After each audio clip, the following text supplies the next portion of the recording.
Welcome back. This is a follow-up to, as we promised, when we did some videotaping in the season or last summer on some of the projects that we've got going. Today I'd like to recap some of our findings that we found throughout the full season on our 4R studies. And just as a recap on there, we had 3 trials last year that we talked about. One was a 4R nitrogen fertilizer timing study that we had with winter wheat. We had a 4R study that we looked at rates basically and different products and timings on spring wheat. And very similar, we had a project that we looked at 4R applications, primarily nitrogen, in canola. And we are going to try to cover all 3 of those off. So we're going to talk a little bit about our 4R nitrogen study that we had with winter wheat. Just as a recap, this was winter wheat that was planted in the fall of 2018. And what we looked at was both different times of nitrogen fertilizer application in conjunction with different rates of nitrogen application. The nitrogen that we used was urea. We didn't alter, any of the rates or look at any of the efficiency products. It was just straight urea.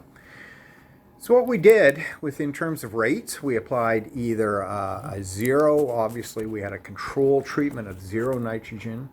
Then we looked at rates of 60, 90, 120, 150, and 180 pounds of actual nitrogen per acre going down. We applied those rates at one of 3 different times. All of it was either fall sideband, so all rates were fall sideband, or the same rates we compared to a spring broadcast. Or what we did was we put half of the nitrogen rate down in the fall in a sideband and then broadcast the remaining 50% of that proportion into the spring of the year.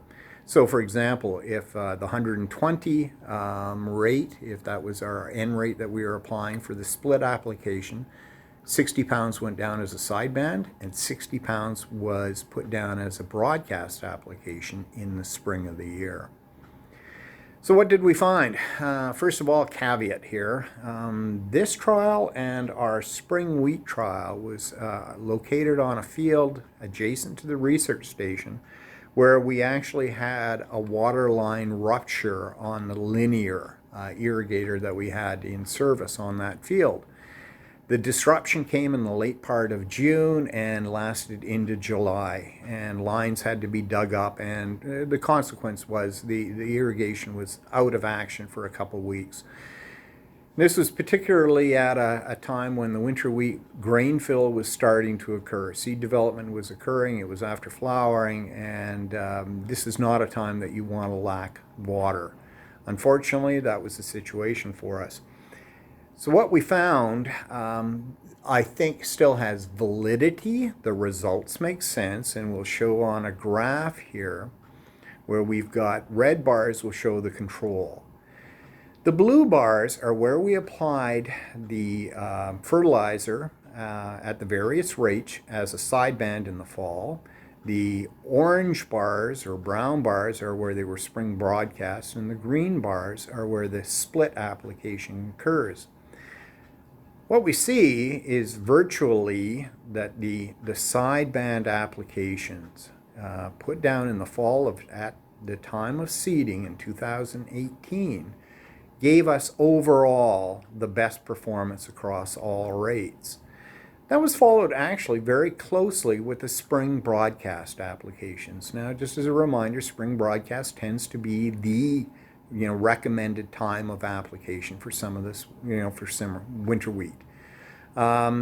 It didn't perform as well as our sideband. The season was dry. We didn't get a lot of snowfall during the course of the winter, so we went into spring conditions with, really a moisture deficit.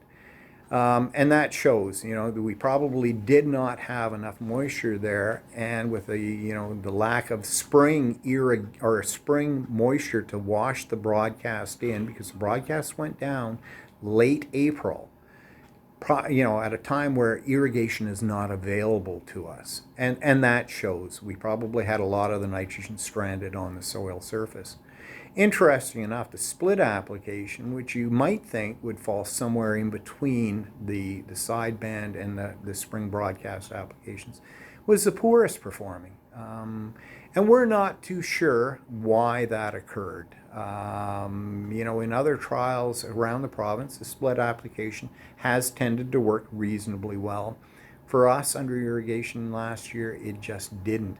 And again, it may be because most of that nitrogen, the spring applied applications, just simply were not taken up, or that component that was broadcast in the spring was not actively taken up. Whereas the sideband in the fall, the fertilizer was in the ground.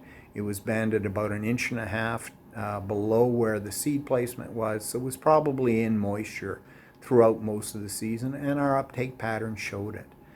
So, single year of trials, what we're showing is that the sideband in the fall was the best application. This study is ongoing. I'll just indicate that we did plant the exact trial again with the treatments going down last fall, or in the fall of 2019, and we'll have 2 years of results at the completion of this coming field season.